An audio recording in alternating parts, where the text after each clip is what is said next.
मरहबा collection mall, readymade कपड़ों का भरपूर खजाना, jeans pant, T shirt, cargo pant, night pant, बच्चे और बच्चियों के लिए अच्छे खूबसूरत और उम्दा ड्रेस। पता याद रखें, जमुर हाई स्कूल मेन रोड, जैतून हजीन मस्जिद के पास, मालदा चौक, मालेगांव। आज की एक न्यूज ऐसी मिली है कि आने वाला जो कारपोरेशन इलेक्शन है वो जनवरी 2026 में होने के इम्कानात है।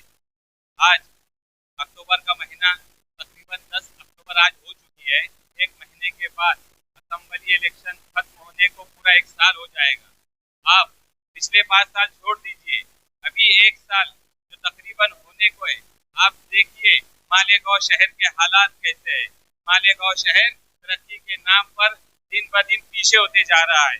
जिनको पावर है, जिनके पास ताकत है, वो कुछ नहीं कर रहे हैं। आज जैसे कि जन्म दाखिले के मामले की अभी बात की गई है, अभी थोड़ी देर पहले मेरे घर पर मेरे ही महल्ले के अब्दुल तव्वाब जो तकरीबन 7 से 8 महीनों से जेल में है, जेल में 7-8 महीने गुजार चुके हैं। उनके घर में कमाने वाले वो अकेले शख्स है, उनके 3 बच्चे हैं, बीवी है, माँ है, बहनें हैं। लेकिन आज देखिए 7-8 महीनों से जेल में होने के बाद आज अगर उनकी कोई मदद कर रहा है तो समाजवादी पार्टी के मुस्तकीम डिग्निटी साहब है या इस्लाम पार्टी के शेख आसिफ साहब है, जो माइनॉरिटी डिफेंस कमेटी के जरिए उनका काम कर रहे हैं। ये काम शहर के एमएलए का था, जिनके पास ताकत थी, जिनके पास पावर थी, लेकिन वो कोई काम नहीं कर रहे हैं। आज उनकी वालदा, उनकी बीवी और उनके बच्चे मेरे घर पर आए थे।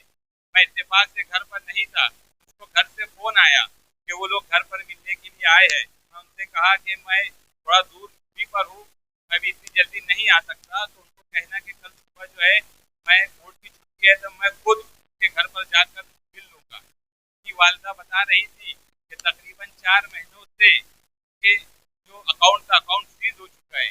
एक अकेला शख्स जो कमाने वाला था वो जेल में है, उनका जो अकाउंट था कारपोरेशन का वो सीज हो चुका है। उनके खाने पीने का, उनके रोजमर्रा की जो जरूरत है उसका ख्याल कौन कर रहा? कोई नहीं कर रहा। मैं आप लोगों से ये कहना चाहता हूँ कि आने वाले कारपोरेशन इलेक्शन में अगर हमारा गठबंधन होता है तो आप समाजवादी पार्टी और इस्लाम पार्टी और गठबंधन को ताकत दे, क्योंकि आप देखिए शहर में बिना पावर के अगर इतना काम ये लोग कर रहे हैं, अगर इनके पास कुर्सी होगी, इनके पास पावर होगी तो इंशाअल्लाह ताला मालेगांव शहर तरक्की के नाम पर भी बदलेगा। और जो हमारे शहर में फिरका परस्त तरीके से, अलग अलग तरीके से हमारे शहर को बदनाम करने की कोशिश कर रहे हैं, जब इनके पास ताकत रहेगी तो ये और ज्यादा उनसे मेहनत से लड़ सकते हैं। इसलिए मैं तमाम लोगों से, चाहे वो वार्ड के लोग हों या मालेगांव शहर के लोग हैं, उनसे मैं ये गुजारिश करता हूँ कि आने वाला जो कारपोरेशन इलेक्शन है उसमें गठबंधन अगर हमारा होता है तो आप इस गठबंधन को भारी अक्सरियत से कारपोरेशन की कुर्सी दे, ताकि हमारे शहर का नक्शा भी बदले और हमारे शहर में तरक्की भी हो। इसी बात कहकर मैं अपनी बात खत्म करता हूँ। खुदा हाफिज।